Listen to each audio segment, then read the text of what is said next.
Do you want your audience, whether it's live or virtual, excited to hear you speak even before you take the stage? Well, if the answer is yes, you're in the right place. In today's episode, you're going to learn the Crazy Good Talks 4-step formula for writing an introduction so riveting, your audience will be primed and excited to hear what you have to say even before you take the stage. Let's get to it. First, let's define what I mean by introduction. Your introduction is what your host says about you to introduce you as a speaker. And why does the right introduction matter? Why does what they say matter? After all, they're not delivering your presentation. The reason why this is important is that's the moment your presentation starts. See, most people think their presentation starts when they start speaking, when they take the stage, but it actually starts when your host starts introducing you. See, how they introduce you sets the tone for your entire speech. And if you want to grab people from their phones, your introduction needs to be compelling so they are locked and loaded on you once you do start talking. I once had an audience member say, when I heard your introduction, I put away what I was doing and I thought, this is going to be different. He knew that just from the introduction that the host read. You want that. Now, before we go on, one thing I want to mention is that you want to be in charge of your introduction. Please, please, please, please never allow people to introduce you the way they think they should introduce you. This should be carefully controlled by you, meaning you actually write the introduction yourself, you email it to your host, and you print out and bring a copy with you if you're going to a live event. And when you get there, you make sure they have the right version. And if they don't, you hand them your introduction. Okay. So you want to make sure you control that entire experience. So before we go into how to write this type of crazy good introduction, let's talk about what an introduction is not. An introduction is not a bio. Okay, Deirdre. So what's the difference? Actually, Patrice, what do you think the difference is between an introduction and a bio? Well, I want to know what you're going to do for me. I don't know. I mean, I could read your bio, but I want to know what you're going to do for me in the talk. Yeah, exactly. So the bio is typically a list of your credentials. It's kind of a laundry list of who you are, what you've done, your certifications, your schooling, your blah, blah, blah, blah, blah, blah, blah, blah, blah. And I'm not saying that's not important at some level, right? Like people do eventually might want to know your credibility, but that's not what you want to lead with in a speech, because that will actually bore people and it will not connect emotionally. So your bio should only be used in print. So when someone asks me for an introduction, I say to them, okay, I'm going to send you 2 items. I'm going to send you an introduction. This is what you're going to read before I take the stage. And I'm going to send you a bio. The bio should only be used in print, say maybe on your website or on an event page to talk about who I am. Okay. So that's the difference between the two. And your introduction should not be boring. I know you think you're the most interesting person on earth, and you probably are, right?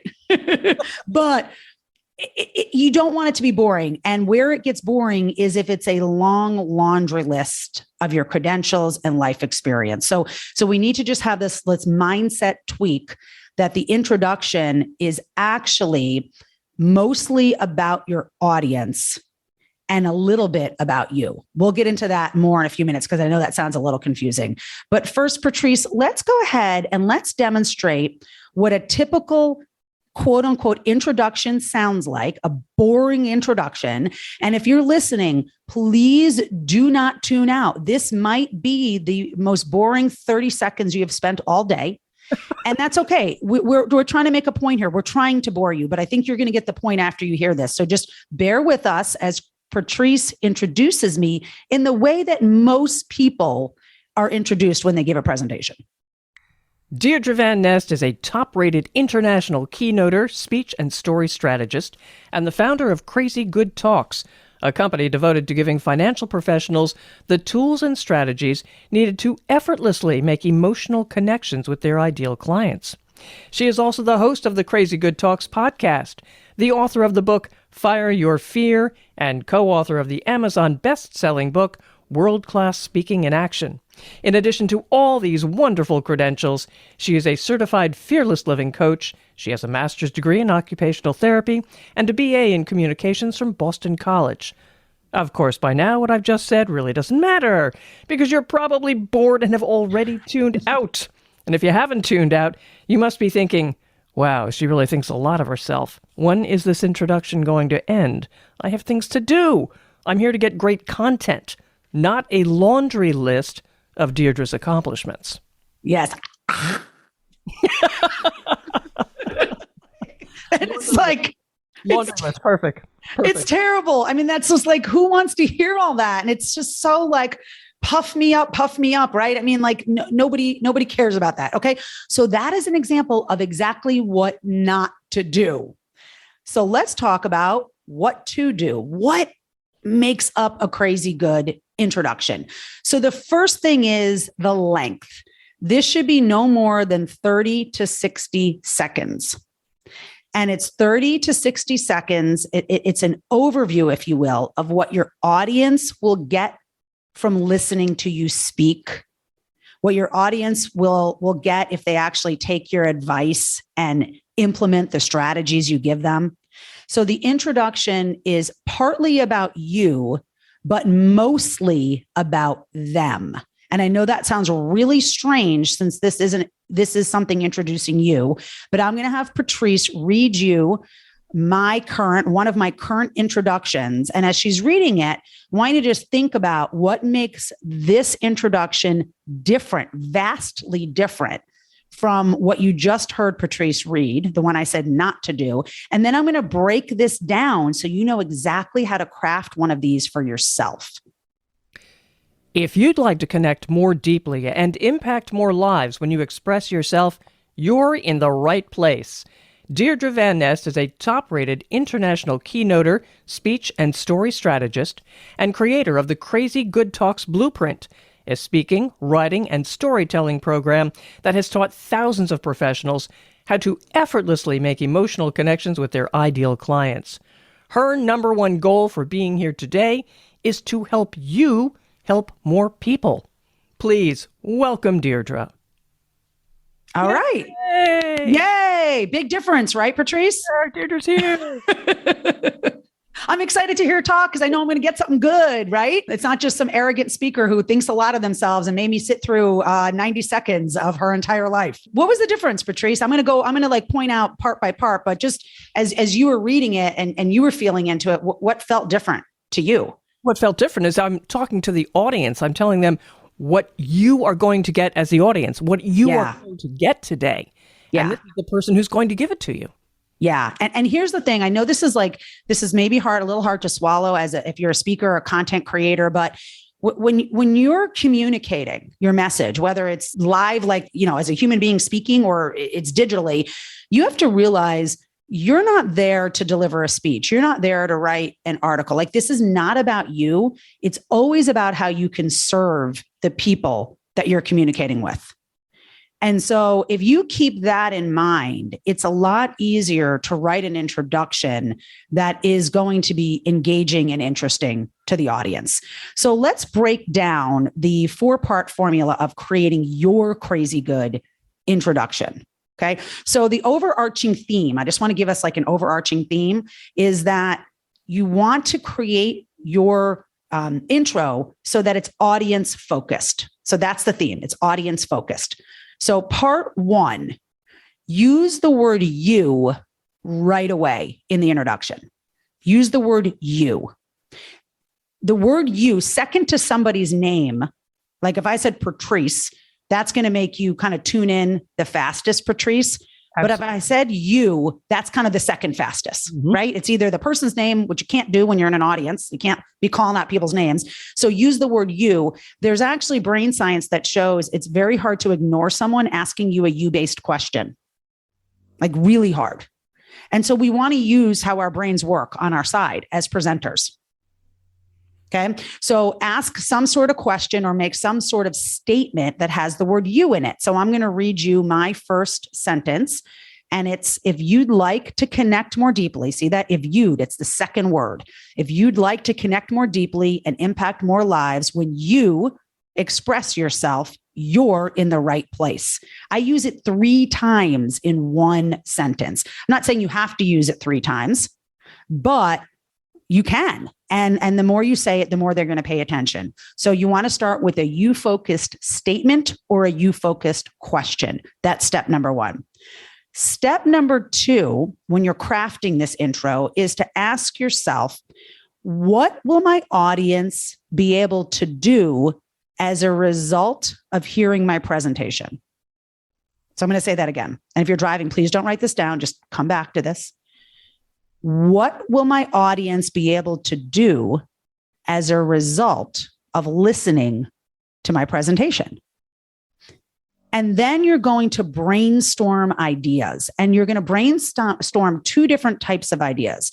First, you're going to jot down all of the benefits they will receive from listening to your presentation and actually taking your advice and putting it into action. Okay. Just like free flow, brainstorm a list of benefits and come up with at least 3 or 4. Then you're going to look at the other side of the coin, and you're going to brainstorm the pain points they will avoid by listening to your presentation and taking your advice. So a benefit, I'll just throw something out here. For me, when I speak, a benefit is that you will make a quick emotional connection with your ideal clients, right? That's a benefit. The flip side of that is when you speak, people will pay attention to you and not their phones. The pain is people paying attention to their phones. Or when you speak, you will not bore people. Okay. So you're either talking about the benefits they get or the pain they will avoid, and just brainstorm 3 or 4 of those. Then pick the 2 to 3, and you might have to guess. But I think if you tune into who your ideal client is and who you're going to be talking to, you can probably take a fairly educated guess on which of these benefits and which of these pain points is going to appeal most to this audience. Okay. And then you're going to build those benefits and pain points into the introduction. Okay. So for example, if you'd like to connect more deeply, so that's one benefit, and impact more lives, that's the second benefit, you're in the right place. Okay. So list the benefits and the pain points right away in that first or second sentence, along with the word you. Patrice, do you think our listeners will have any questions based on anything I just said before we move on? I want to make sure what I'm saying is clear. No, I think it's very clear. Okay. The pain points take a minute to think about, but as you say, it comes to you, and then you've got to look at the audience that you're dealing with too. But my question to you is, what about the credentials? Which ones should you use? Should you use any? Yeah, I love that about the credentials. I'm going to go there in 1 second. I want to go back to one thing, because a question that I just thought of that someone might have is, well, do I use benefits or pain points? How do I know which to use? And this is where the art comes in. There's no rule. There's no, you should or shouldn't do this. This is knowing your audience, playing around with it, and seeing what you think will appeal to them. Okay. So what I wouldn't do, here's what I wouldn't do. I wouldn't do, if you did, let's say 3, I wouldn't do mostly pain points.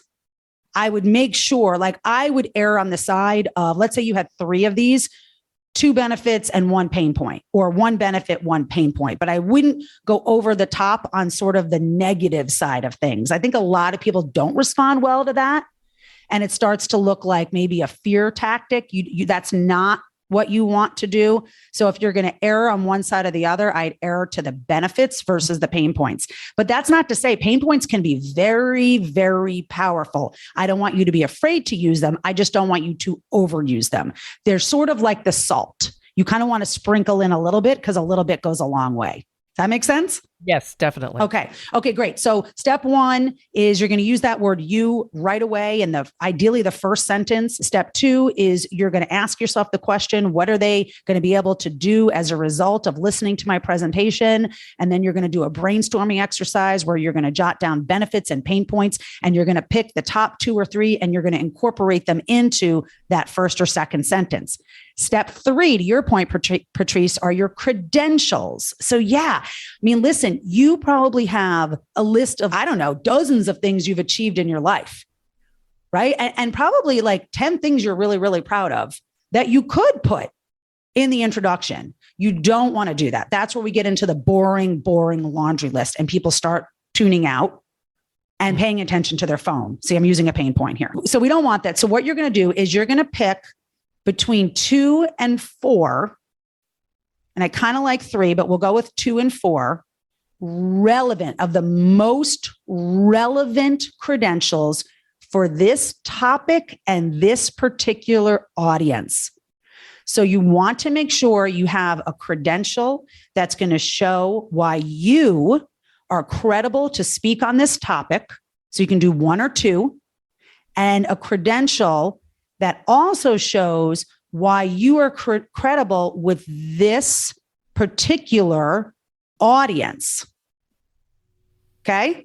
So for example, I have in mind, hold on, let me get to it. Deirdre Van Nest is a top-rated international keynoter, speech and story strategist, and creator of the Crazy Good Talks Blueprint, a speaking, writing, and storytelling program that has taught thousands of financial professionals how to, and then I go back into benefits, effortlessly make emotional connections with their ideal clients. So I pick international keynoter because I am standing on a stage presenting to them. So I want them to know this is not my first rodeo.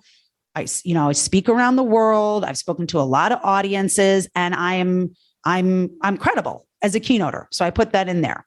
A lot of times I am teaching storytelling, or I'm talking about how to stand out and own the room on a stage. So they need to know I'm a speech and story strategist. That gives me a credential there. And then I talk about helping thousands of financial professionals. And so I put in that word financial when I'm standing in front of financial advisors, so they know I know them, right? I'm not just a generalist. If I'm speaking to entrepreneurs, then I would say entrepreneurs. I mean, don't put it in if it's not true, but as long as it's true, tailor that credential to that particular audience as much as possible.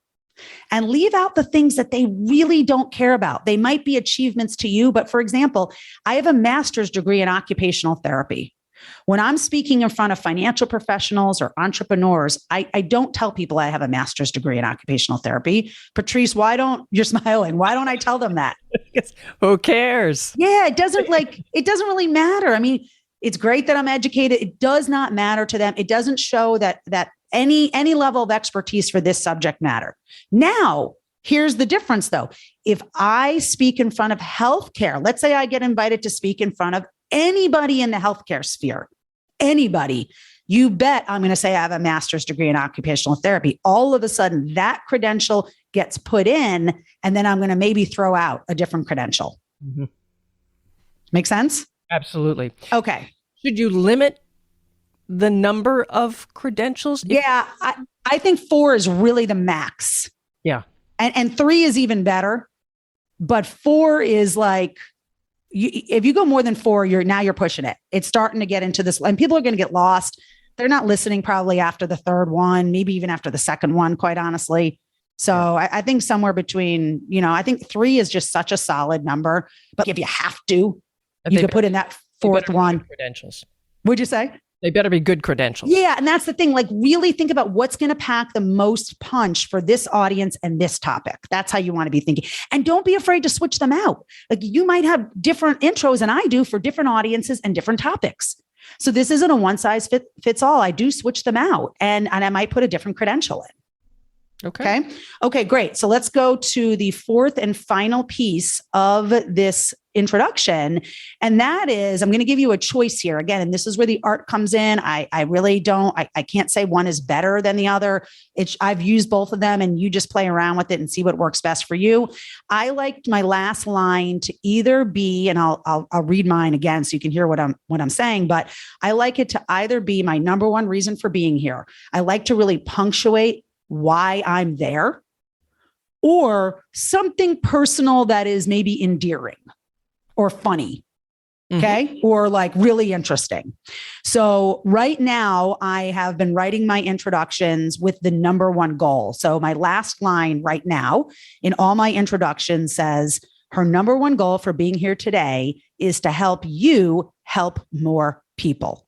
Again, I really want to land on something about them and something that I know they are going to be excited about doing. Okay. The other thing you could do though, and I did this for quite a long time, and then I switched to this. And again, I didn't really have like a particular reason. I just wanted to try something different, was I ended with something personal about me.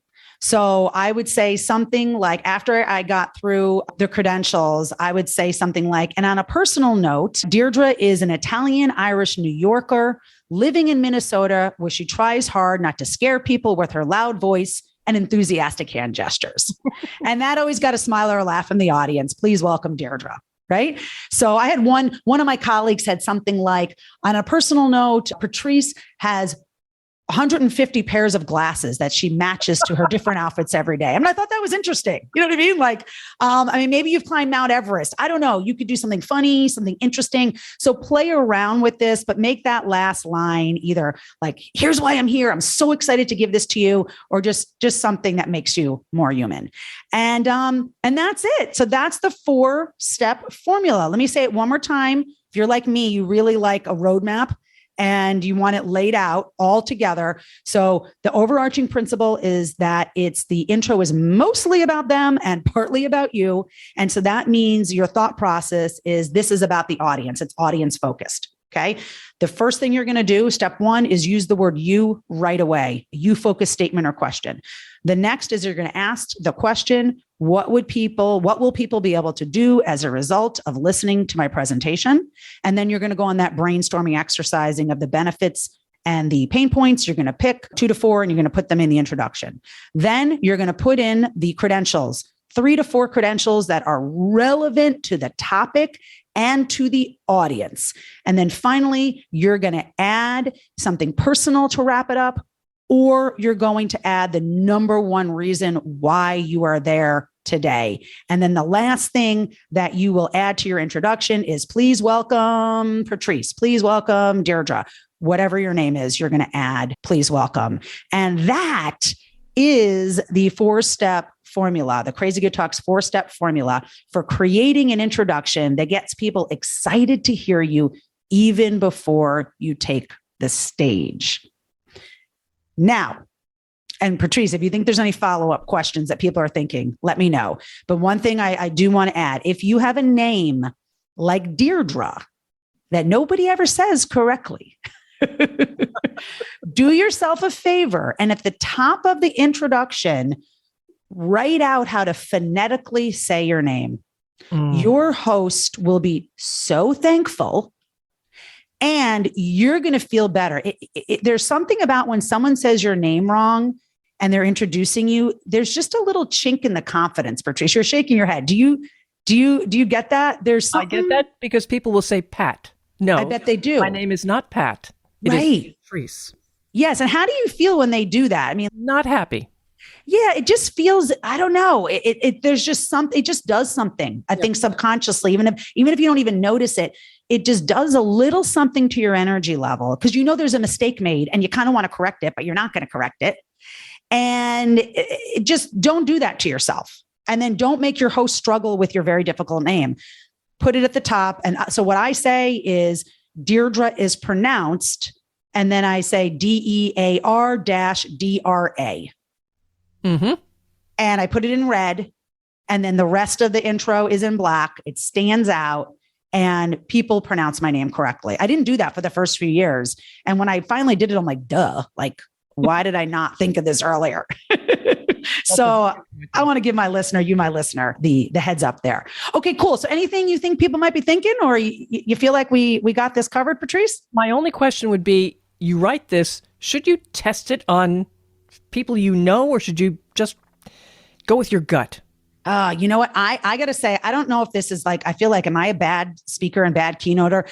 I don't tend to test things on people. It makes me nervous. I am not a good tester. I just find when I start getting a lot of people's opinions, it gets me more confused. And so other than my own speaking coach, or people that actually like friends of mine that have trained with me, who I know kind of know what we're doing, I might test some things on them. So I'm kind of hedging here. I think it depends on the person. I think that's a really individual choice. I think if you're not certain and you're just starting out and you're writing, it's probably not a bad idea to test it just to make sure what you're saying is clear.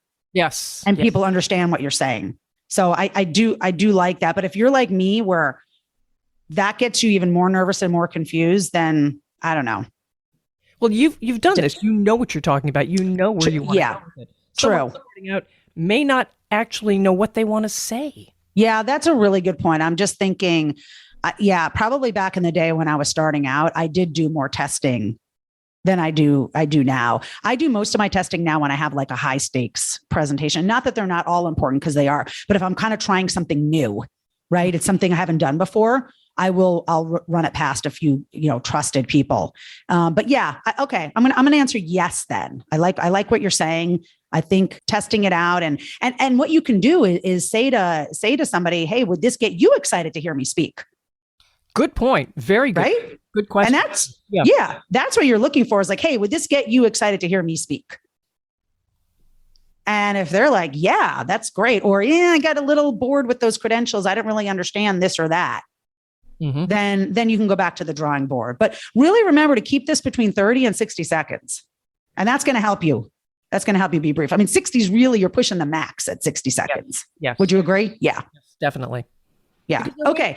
They're waiting for you to come on stage. Yeah. Coming. Well, come on, get out here. Talk to us. Yeah. And you know what? I'm going to give a little bonus tip here. So one of the things that I do while I'm being introduced, now this is going to sound corny and goofy, but it's just what I do and it works, is I am looking at the audience while they are hearing my introduction.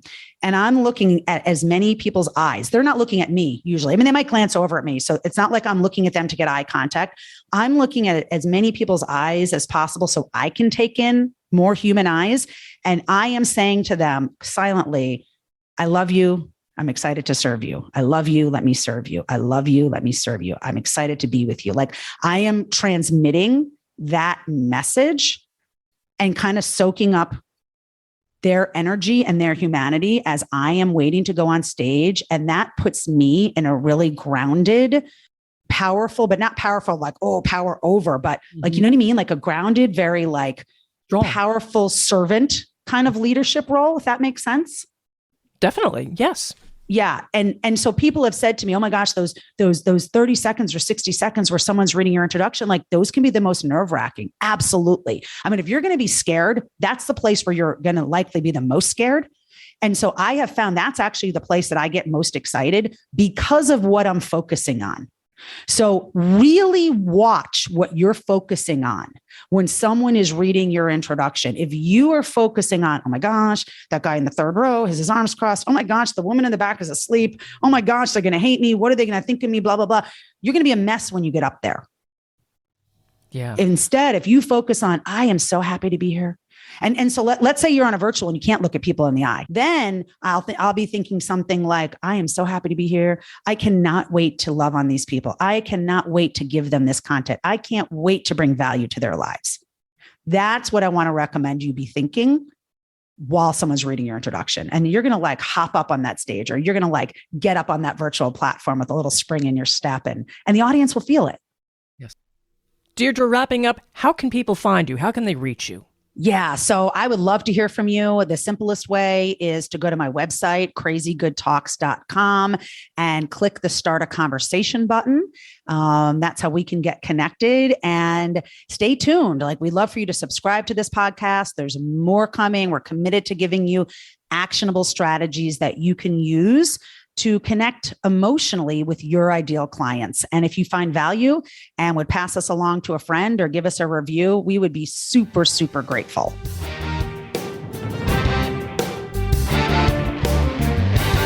Thank you for listening to the Crazy Good Talks podcast. Click the subscribe button below to be notified when new episodes become available. The information covered in this podcast represents the views and opinions of the guest and does not necessarily represent the views or opinions of Accelerated Performance, LLC. The content has been made available for informational and educational purposes only.